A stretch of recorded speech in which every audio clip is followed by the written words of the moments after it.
What's going on, Eagles fan family? I'm your host, Dean Seidman, and I've been a bleeding green Eagles fan since the womb and love the city of Philadelphia. I've been playing football since 7 years old and played throughout high school, and I eat, sleep, and breathe the game of football.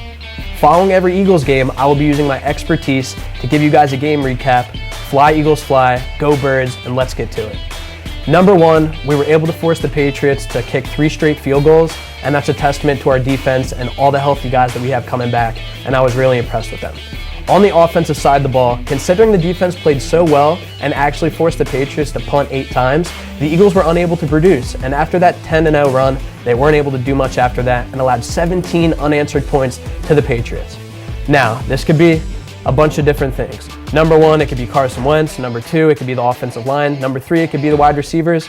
It's actually a little bit of both, and I'm going to tell you guys why. Number one, Carson Wentz, you did leave some plays on the field. There were some wide open receivers that you didn't hit, and that could be attributed to the offensive line, and I'm going to get into that next. But Carson Wentz had some opportunities to make some great throws down the field, and for whatever reason, he was not able to hit them. And let's talk about the offensive line a little bit.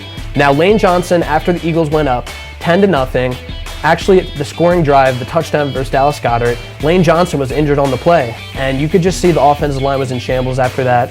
For some reason, Halapuli Vaitai comes into the game, and he doesn't really do that great of a job. He's very rigid, and he's slow, and he's not able to attack the outside pressure like we're used to seeing with Lane Johnson, who's one of the best right tackles in the league, and he's just giving up a huge hole on the right side of the line, not giving Carson any time to make decisions, and you could just see in the second half, the offensive line did not look like what they did in the first half. Now, in my opinion, I feel like we should have put in the rookie Andre Dillard to replace Lane Johnson. Why?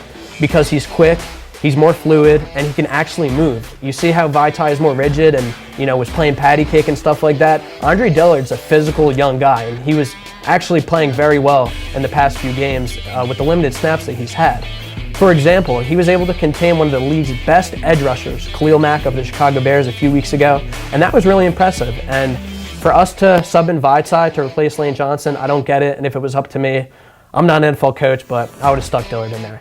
One of my biggest takes from this game is the Philadelphia Eagles wide receivers' ability to execute. They're just not getting it done. A lot of blame can be placed on Carson Wentz, but it really falls in the hands of the wide receivers stepping up and making plays. They do get paid money to make these tough catches, and they're just not coming down with them.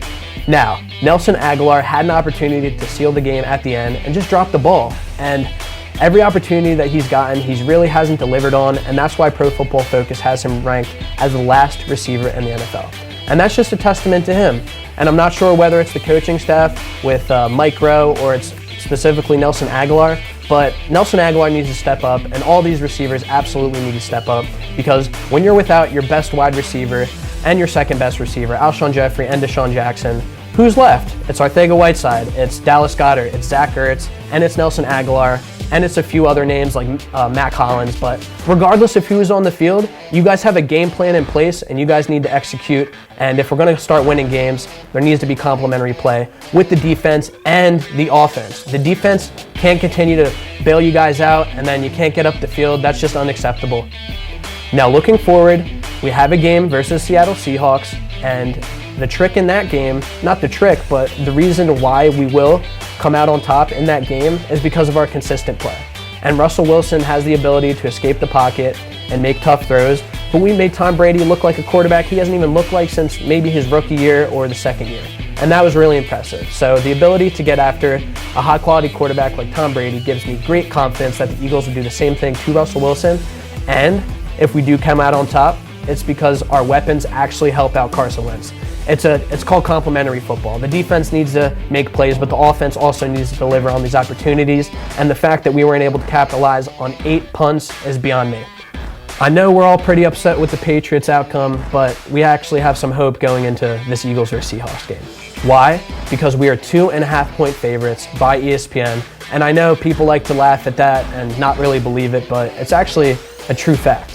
The Eagles have played in Seattle the past 2 seasons and haven't had that much success, but the Eagles are very good at home under Doug Peterson, and now that we see the defense finally coming together, I feel like we give the Seattle Seahawks a very good run for their money. So this is Dean Seidman, this is the Philadelphia Eagles versus the New England Patriots recap, and I look forward to talking to you guys next week after Russell Wilson and Carson Wentz square off. Let's go defense. Let's go Birds. Make sure you like and subscribe to this video, and I will see you next week.